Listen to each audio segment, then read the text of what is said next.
Hello, and welcome to Hidden Gems Podcast. I am your host, Deanna Bradley, and on today's segment, I have a treat for you guys. We're going to talk about cars. Yeah, and I guess some of you are looking at me like, what in the world does she know anything about cars? Well, see, that's what you get for thinking you know everything. Today, I have some experts. Sitting here with me, I have three gentlemen, and between them, we have over 30 years of experience in the car business. I'm going to allow each one of them to introduce themselves, as well as let us know how many years that they've been in this business before we get this conversation moving.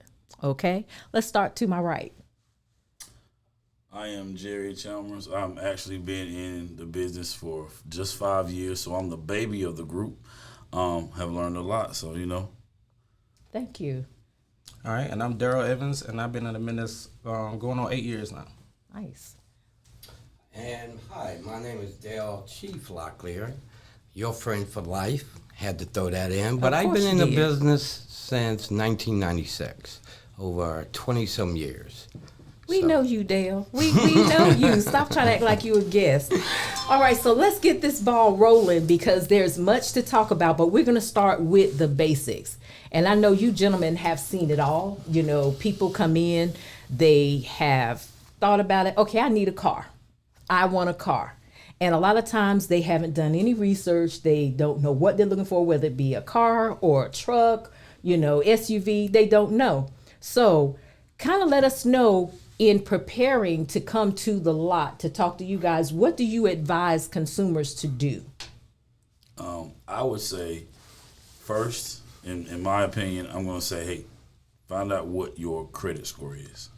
Right. Buying a car right now, credit is extremely important. A lot of us weren't taught it when we was younger. I can say my generation, we really weren't taught nothing about credit. So I learned more so when I got there. But first step, find out what your score is. That's going to determine kind of what you're qualified for. Right. Okay. And some other things, determining what budget you want in a payment before you go out. And knowing what your budget is and knowing exactly what you're looking for, have an idea. And at least I would suggest to do research on what you're looking to purchase.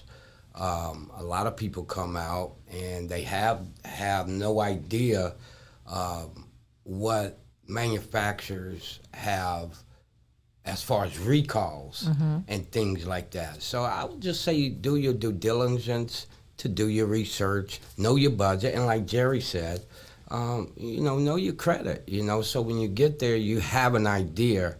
And by doing those things, I think it gives you a better perspective on what you can afford, if that makes sense. In other words, be realistic about it. You can't roll in there and you want to purchase a Maserati or a BMW, and we already know what those payments are going to look like. So with that, I know you said something about the credit. So when you get in there, say for instance, okay, they're batting maybe 650, 700, depending on which platform they use, could be TransUnion, Equifax, and Experian. Yeah.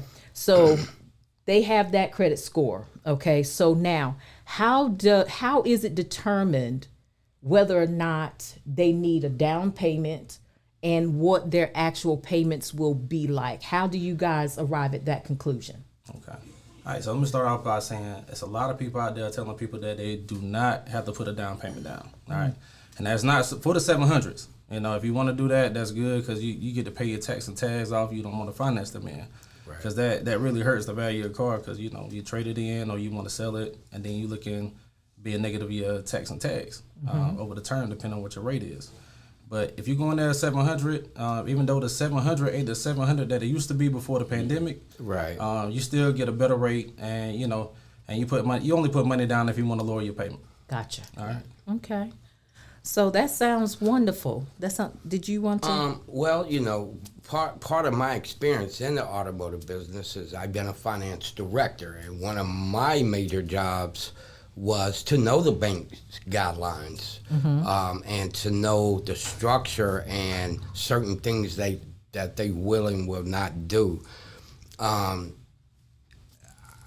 think the banks really determine a lot of that. Okay. We're just the middleman, and a lot of people don't understand that the car lot just has the inventory. Gotcha. We don't loan money. The banks loan money. Right. We sign dealer agreements with these banks, and there's certain things that, like, for example, we have some banks, if you're below a 530 or even a 550, you can't even submit the deal to them. Wow.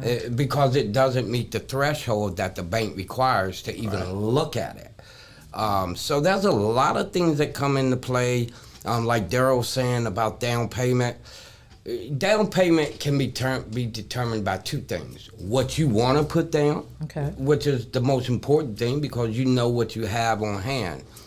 Or the bank is going to determine based off your borrowing power and your credit and your lines of credit. Because 700s, there's such thing in the car business called a fake 700 or a fake credit score. And what that means is a lot of kids, college kids, they're advised to get revolving credit cards, because revolving credit will build that score up. But you might have a 780 and you only might have $5,000 high credit. And just because you have a 780 doesn't mean you can buy a $60,000 car. But Right. the perception that they have is, I got a high credit score. I should be able to buy what I want. But you don't have credit lines of Gotcha. credit to prove to the bank that you're worthy of a $1,500 payment. More so. sense. Trade lines are major. Yes. Trade lines are major. Yeah. And you Makes can help them at that age too. You know, if you get your people, put you in the right position and talk to you and tell you what cars to get and what to do with them. Right. You can really you can make that 780 go a long way. Right. Oh, absolutely. I'm going to throw something in here because I'm just interested in. I know you guys see everything. Okay, I know you do. What is the most ridiculous thing that you've seen, or unrealistic perspective when someone has come in to buy a car? And it just kind of left you like, are we serious right now? You know, so y'all want to share any of your stories? So I can tell you that, like I said, I'm the baby of the group. So I've only been in there 5 years, but I done seen a lot. And right now, you know, a Charger is a very popular car. Absolutely. Right. Very, very popular, especially Hellcat, Scat Packs, SRTs, things of that nature. Our people feel like if they got $1,500, they can get a Scat with a $400 payment. So Right. I gotta think. I'm gonna tell you from the jump. Like we at the dealership, we call, when you get one of them, we call it the yacht club. Right. Unless you got trade lines, heavy trade lines, Right. that's 780, 800. I mean, you don't have to be that high. No. You can be in the 660, 680 range, but understand that interest rate, they're going to be high. So if you look at a $50,000 car, you look at $200 per 10,000. You know what I'm saying? Right. You can kind of put that there right now. So Yeah. if it's a $50,000 car, you're gonna have an $800, especially if you're not putting any money down. Then the money down. Let's say you're gonna okay, I got 5,000. This is what you get, bro. I got 5,000 to put down. Understand this 5,000. Understand this 5,000. Yeah. $1,000 is equal to $20 to $25 on your payment. If your credit ain't that good, the bank gonna charge a fee to Right. call to do your deal. Right. That fee has to be paid as well. So that 5,000, you got a $3,500 fee. Now you got what, $1,500? Right. You know what I'm saying? Don't forget tax. $900 payment, and you still got tax and tax. Tax and Okay. tax. I have one, so I can say I'm a member of the yacht club. Yes, sir. I'm not ashamed to say that, but I got the car I love too. So Right. that's one thing. That's the one thing I see all the time. I get on in inboxes and Snap. Hey, bro, I want a Scat. Oh, okay. Yeah. All right. So what about you? Did you have some phenomenal Yes, I have. I mean, I'm one of them myself, but we ain't gonna talk about that. and I'll tell you a quick story why I say that. You know, I waited till I was 38 to really finance my first car. All right, I was 38. So within the 2 years, I took some great advice, and I turned to zero and something major over 700 credit score. Thanks. And I had to start at the bottom. You know, I'm in the yacht color, but I started out with a baby yacht, like a little shrimp boat. I had a V6. Right. I paid cash for it. 2 months later, I traded that in, and it still took like 2 weeks before they got my deal done with the car that I wanted. You know, I searched that out. I got a V8. They found that for me. I got it. It took them 2-3 weeks before they got my deal done because I was a bad zero. I had bills on About 3. Yeah, but all right. So he finally got me in that car. I did 6-7 months of payments on time. I sold that car, and the bank went from giving me only $18,000 and me putting $3,000 down to get where I need to be to giving me $40,000 down, and I didn't put no money down. Right. Okay. I did cover my tax and tags because you don't want to finance that in, but from that 7 months, I went and I jumped out and I got me another scat, but this time I got a wide body, the one I wanted. Mm-hmm. All right. So, but I was with a bank for 10 years and they never gave me a loan. Wow. Wow. But until I built myself up and I built my income up, now they giving me all the money. Oh, they calling you every day, sending you letters in the mail. You need some cash, and that's what happens. Close to $100,000, Right. and that's from not even barely being able to get $18,000 from a bank. That's right. And when I needed 21, Right. now they come out my pocket. But the craziest thing I was seeing was somebody that shouldn't have get done, and they walk out the door. Yeah. People don't realize the opportunities they get. Wow.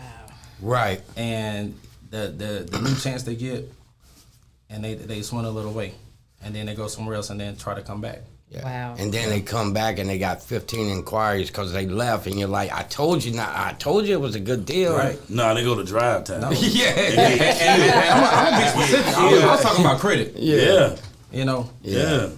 Wow. I guess I can say, because I've been in it a long time, so there is a lot of craziness I've seen in 20 years. I am not going to lie, but I think one of the craziest common sense things that I've seen is people not understanding why you got to add that payoff back into a deal. Okay. They do not get the concept that if I owe 20,000 and you give me 15,000, I should only that $5,000 should not be added back. And you're like, well, how am I gonna get the title to your car? Because it's got to be added back. If you owe 20 and I give you 15, they're thinking, well, why are you adding $20,000 back to it if you're giving me 15? You should only be adding 5. And you're like, no, I can't just add 5. And the other crazy thing, you'll be surprised, the other thing is people getting in arguments. I've seen husbands and wives, boyfriend and girlfriends, literally confrontation in the parking lot. I'm talking about, I'm talking about like really get into it over.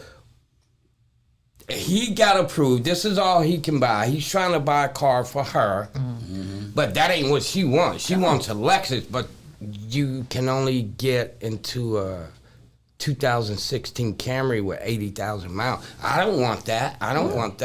And, so I've seen a lot of crazy things, but yeah. And Dale, to piggyback off what you were saying a while ago about the negative on the trade, people come in and I want them to understand just because you got a trade in, it don't make it a trade in. Wow.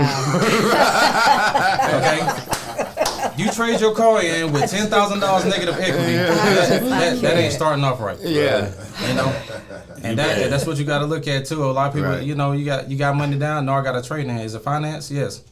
And then you go from there and find out where you at with it. But if you know you're negative, that's not a trade in. That's us taking on. And they don't You're understand dead. why the bank won't. If you're asking $23,000 for, even on a new car, if you're asking $30,000, they can't get the concept that they are $10,000 upside down, and now you got to ask the bank to loan you $40,000 on a $30,000 car. and they can't get the concept that it's more you need money. Why not need money down? Have a trade. Right. But you don't have a trade. You got a car that you're killed in that we got to add 10 grand on top of the new loan, and you can't get a $350 payment. The math don't lie. You know, people lie, math don't lie. Yeah.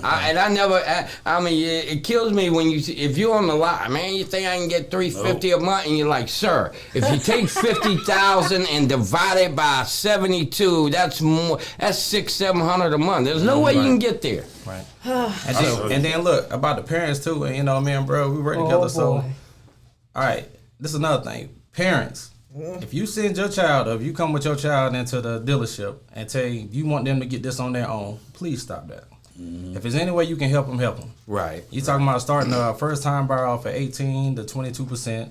When you sitting over there with an 800 credit score and can get them a 2% rate.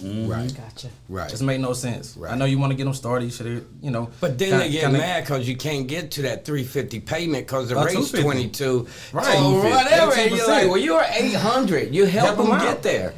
Oh, I don't want to sign with them. Right. But you want a $250 payment for your kid. I'm confused. But no, you talking about 18 to 22%. You want your child to pay over what the car's worth. Right. That's what you're saying. Right. You want to put them in debt. You trying to help them don't be in debt. Right. And that is a good point. I think that concept about, because like you said, we didn't get taught the importance of credit. We really did. I mean, truth be known. And we make a lot of mistakes. Absolutely. You know, we get stuff and be like, I remember when I was in high school, man, I remember K. Jewelers gave me an account for $500. I was happy. Yes, sir. Boy, hey, now who got that jewelry? I have no idea where they at, but it was a charge-off account. And I'm gonna say this too, like what I have seen, and I'm gonna talk about us for a second. Like I learned a lot starting at that dealership. We have taught like what I can say. We work where I work at. We're all black. I mean, we're a black owned. Classic Nissan is black owned. The Classic brand is a black owned brand. So if you come in our dealership, I mean, our general manager black, finance manager, well, used to be black. She's a white lady now, but both sales managers black. You know, so we have taught each other a lot. And what I did not know is at a point of 18, when you're 18 years old, you can be added to your parents. 16 years old, you can be added to your parents' credit cards as a authorized user. Now, just because your parents add you to as an authorized user, the parent don't have to give you the credit card. Right. It's literally adding trade lines to your credit as a 16-year-old. Now, let's say mom and dad has 3 credit cards apiece.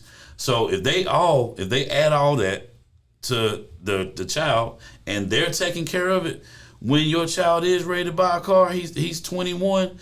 Well, he's had since 16, he's had that amount of time with 6 strong trade lines. Wow. Now that helps a lot for him to come in there. I've seen it only a few times with us.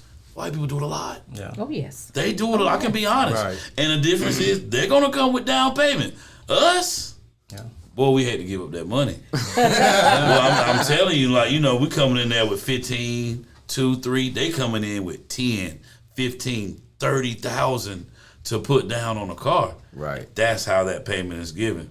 You know what I'm saying? That's where you get that 250, 300. Yeah. You know. Guess what? It is what We it at is. 6, 7, 800. There it is. 800. But this is why Hidden Gems is so important, because you're going to get the necessary information that you need. Tell the people where you guys are located, because you do, whenever you go onto the car lot, you want somebody that's knowledgeable. And as you can see, these gentlemen are more than knowledgeable. Tell everybody where you are and how they can contact you if you're in need of a car. These are the people you want to see. Talk to us. Well, me and him, both, we are at Classic Nissan in Sanford, right across the street from Walmart. We're very known.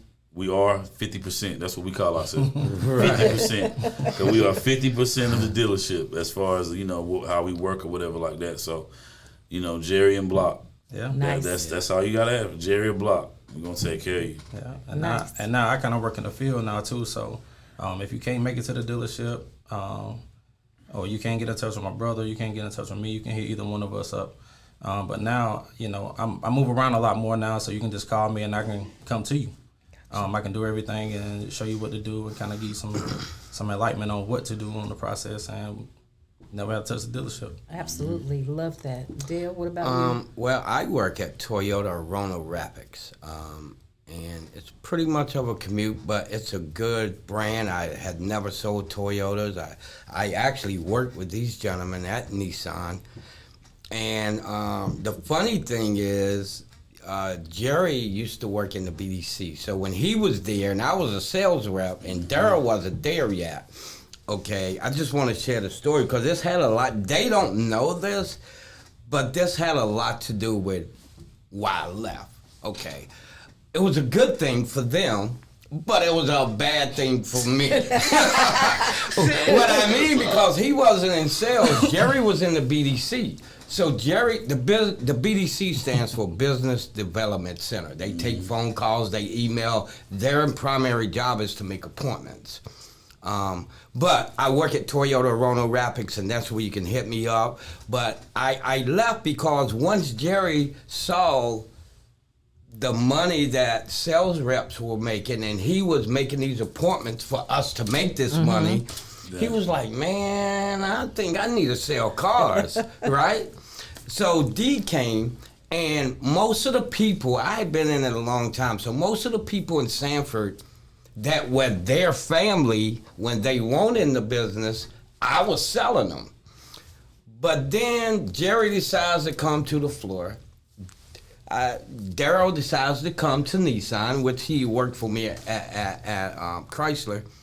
So now all those people that's coming up that I would normally be like, hey, my name is Dale. What can I do for you today? They were like, well, I'm here to see Jerry, my cousin.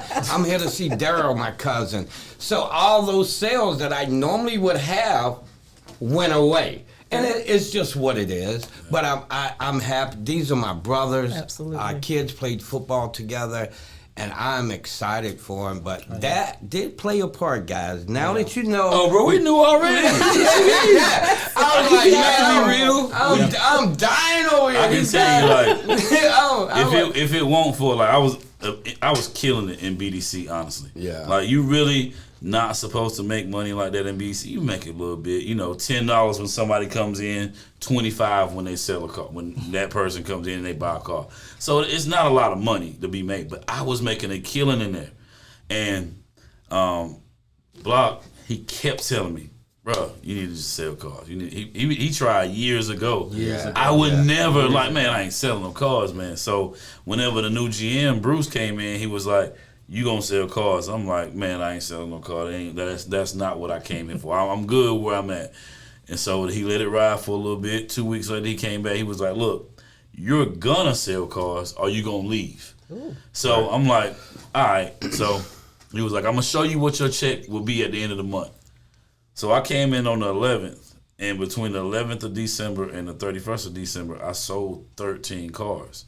You know, so that was, I'm looking at this check like, taxes, income tax. You know, that's how I looked at it. And you know, Daryl telling me, they helping me. But to go back to what Dale was talking about, man, I'ma just be, I ain't saying that we were tooting our home, man. We were blowing. They were killing me. Man, I'm talking about. And Dale didn't want my business, remember? Like, all right, so after, you know, the company that, and I'm gonna start with this too. Dale is the reason I'm in the car business. Yeah, you know, and he the reason I'm in there. Even before that, you know, I worked in factories. I did this and that, but after a while, I met my wife. She got me around the right people, and I got into marketing, and I took off with it. So we traveled. We did a bunch of different stuff, and then when I got back, Dale was like, "Hey, man, I need you." And you know, and this is he never thought about putting me in the business before, and we've been around each other for, I mean, what, years, almost 20 years. So he got me into the business, and you know, he got me through the door and taught me a lot of stuff, and I took off from there. But it did take me 3 years to convince him to do it. Yeah. And I'm happy that he did. He didn't want me before, though. Let me tell you to put that out there. He didn't want me before. I was too rough. Yeah, but, you know, like I said, I got around, you know, I met my wife, got around the right people, and it just took off from there. And then, you know, we worked together. The company, they sold it. I started my own business as pretty much a broker. I did it for a while. And all my people, when I found out Dale was at Nissan, I took him all my people. But he didn't want my business no more, so I had to come on in. He didn't want my business no more. And it wasn't a bad thing. He was just like, you know, bro, you sending me too many people, bro. I can't take the referrals. Well, what happened, the reason why is because I was paying him what? $200 or $100 referral? Man, I can't remember. I think it was $100 for his referrals. Yeah. Okay. He was sending me people. I was like, yeah. But the company only pays $25 of that. So I was paying $75 out of my pocket for all of them. So at the end of the month, I'm like, man, I got to pay $500. I was like, man, that's... Ooh, but that's why he came in. I was like, man, I can't do no more referrals, bro. You just need to come sell cars. It was killing me. But it's all good. We all brothers. We're car brothers. But I appreciate that, man. For real. Absolutely. And I love the dynamic. And you guys actually made this a good, because I'm not going to lie, I was like, oh, Lord. This is not my area. I said that before. But you guys really made it informative, and I love that, and had fun while doing it. I love the brotherhood. I love the fact that there was no stinginess there. You know how some people are, it's me, right. mine. I'm not going to look out for you. You get it the same way I get it. But I love this dynamic. But before we go, I have one last question for you guys, and I know y'all stay abreast of everything that's to come. So what can consumers expect to see from the automotive industry in the near future? What do we see coming down the pipeline? Higher prices. Oh, Lord. And I'm not saying that meaning in a bad way, but yesterday's price is not today's price. Right. So, I mean, that's on everything. So, of course, the car market is going to go up. You're going to see more electrical cars. Right. Electrical cars cost more, you know. So, from my thought, that's what you should expect to see. Honestly, higher pricing. Interest rates will stay about where they're at right now. It won't go back down to 0% finance, and not where everything is 0% finance for 60, 72 months. You won't see that no more. Right. You won't see the 1.9. That'll be at 36 or on certain cars. So that's just what you will see: higher pricing and more electric cars. Wow. Yeah. All right. Even right now, we ain't got no rebates, so it's changed a lot. It's changed a lot. And I've never been in a car business and we didn't have rebates on something. Yeah. Well, one thing I can say that with Toyota, we all go to class. A lot of people don't know that certifications, product knowledge, and tests. Funny story, I called Jerry the other night, just wanted to share this. And this is how serious certification is. I called him, we was having a conversation the other night. I was telling him about the podcast, how excited we were, what direction in gyms is going, how far we came, hidden gyms, and other things we got coming. And he, Jerry and Dia both tell you, man, I'm a talker. Everybody know Dale, boy, you get him started, you're going to have to cut him off. Yes, sir. But in the midst of our conversation, Jerry says, Dale, I don't mean to cut you off, but, man, I got 2 more tests, and I got to have them done by 12 o'clock. So I got off the phone, and I laughed. Because I remember those days. I remember staying up till 12 because there's a deadline. Wow. And I don't know why we know months in advance that they're there. And we always wait to the last minute to do these certifications. But about what's coming down the line. With Toyota, we go to class. The last class I went to, I can tell you, by 2035, Toyota wants 80% of the vehicles that we sell to be electric. Wow. By 2050, they want 95% of what they're selling to be total electric. Yeah. Now, that's their target. What that means, again, is the importance of building your credit score and doing the things right now to prepare your kids. Because we're older. You're talking about 2050, your kids and the things that we've talked about and educated people about how to get those lines of credit for your kids to prepare them, because the cars that they see us driving, they won't be around when they get to our age. They won't. They're going to be more expensive. And houses are going to start being built with those plugs to charge your cars up. Because, I mean, that's just how it is. So that's what I see. I see hydrocell vehicles coming. I mean, and even flying cars. I mean, over in China right now, they have prototypes where you can drive it on the road, you get in the traffic jam. They're called drone cars. Now, a lot of people say, oh, man, but there's a lot of things people said 30 years ago that are happening. So don't take this stuff as it's not coming, because we see it. We're in the automotive business, and we see it coming. Because it's definitely changed in the last 10 years. Yeah, it has. Yes, it has. Well, this will conclude this segment of Car Talk, and you heard it here. Next month, we'll be right back with another segment of Car Talk. I don't know if these gentlemen are going to be here or if we're going to have a different dynamic. Either way, I just want to thank you guys for coming on, making it fun for me. And of course, I was taking all of that information in. So until next time, this is Hidden Gems. I'm Deanna Bradley. See you on the flip side.